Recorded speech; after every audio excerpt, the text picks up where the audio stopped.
எல்லாருக்கும் வணக்கம். எல்லாம் நன்மைக்கே. இன்னைக்கு வந்து நம்ம கடம்பா தொக்கு மாதிரி வச்சு பார்க்க போகிறோம். அதுக்கு கடம்பா வந்து இந்த மாதிரி ஆக்சுவலாக வந்து எல்லாமே ரவுண்ட் ரவுண்டாக கட் பண்ணுவாங்க. இது கொஞ்சம் க்ளீன் பண்ண ஈஸியாக இருக்குங்கிறதுனால இந்த மாதிரி நான் பீஸ் பீஸாக பண்ணி வச்சுருக்கேன். அடுத்தது வந்து தக்காளி, அப்புறம் வெங்காயம், இது வந்து ஒரு கப் எடுத்து வச்சுருக்கேன். அதுக்கப்புறமா வந்து கருவேப்பிலை சின்ன சின்னதாக கட் பண்ணியிருக்கேன்.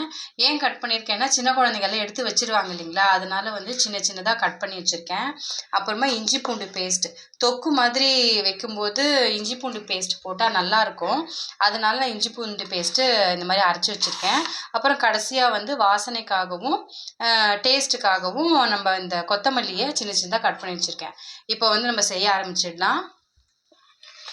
நான் எப்பயுமே வந்து நான்வெஜ் பண்ணும்போது சட்டியில் தான் வைப்பேன். அதனால் சட்டி வச்சுட்டு இது சட்டி காஞ்சிடணும். இப்போ வந்து நான் எண்ணெய் ஊற்றிருக்கேன். நீங்கள் நல்லெண்ணெய் ஊற்றிக்கிட்டிங்கன்னா இன்னும் நல்லாயிருக்கும். நான் வந்து நார்மல் சன்ஃப்ளவர் ஆயில் தான் ஊற்றிருக்கேன். இப்போ எண்ணெய் காஞ்ச பிறகு நம்ம கடுகு போட்டுக்கலாம். இப்போ வந்து கடுகு போடலாம், அப்படின்னா சீரகம் போடலாம், நல்லா வாசனையாக இருக்கும். இது நல்லா இப்போ பொரிஞ்சிடணும். நம்ம வந்து கருவேப்பிலை போட்டுக்கலாம்.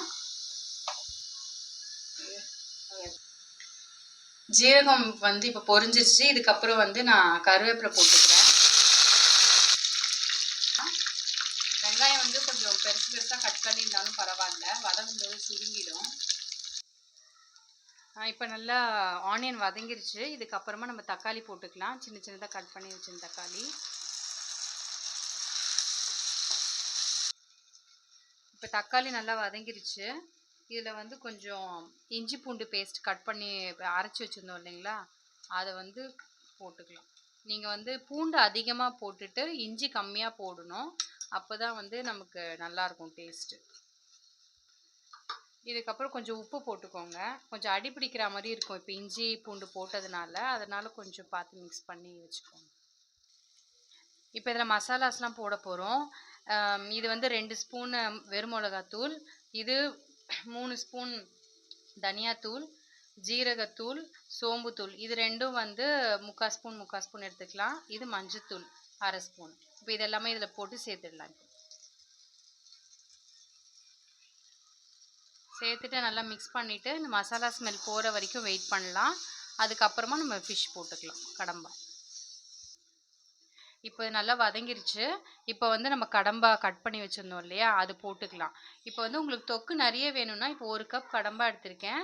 அதுக்கு ஈக்குவல் கப் வெங்காயமும் ஈக்குவல் கப் தக்காளி, அதாவது ஈக்குவலாக 1 கப் எடுத்திங்கன்னா உங்களுக்கு தொக்கு நிறைய வரும். இப்போ இதில் வந்து நம்ம தண்ணிலாம் எதுவுமே ஊற்ற வேண்டாம். இது நல்லா வதங்கி கொஞ்சம் வரும்போது அதுவே தண்ணி விட்டு வந்துடும். அதுக்கப்புறம் தேவைன்னா மட்டும் நம்ம தண்ணி ஊற்றிக்கலாம். இப்போ இது மிக்ஸ் பண்ணிவிட்டு மூடி ஒரு 10-15 நிமிஷம் வச்சிங்கனாக்கா தண்ணி விட்டுடும்.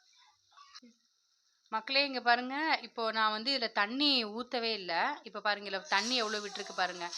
இன்னும் இது கொஞ்சம் நேரம் வைக்கலாம், வேகணும். இது உங்களுக்கு தண்ணி விட்டுருக்குன்னு காமிக்கிறதுக்காக நான் இது ஓப்பன் பண்ணியிருக்கேன். இன்னும் ஒரு 15 மினிட்ஸ் வைக்கணும் இது. இப்போ பாருங்கள், இப்போ நல்லா இது சுருண்டு வந்துருச்சு பார்த்தீங்களா, இதெல்லாம் நல்லா சுருங்கிருச்சு. அப்போ இது வெந்துருச்சுன்னு அர்த்தம். இப்போ இதுக்கப்புறமா உங்களுக்கு குழம்பு மாதிரி வேணும்னா தண்ணி ஊற்றிக்கலாம். இப்போ எனக்கு இது போதும். இதை ஆறின பிறகு இது இன்னும் திக்காகிடும், தொக்கு மாதிரி ஆகிடும்.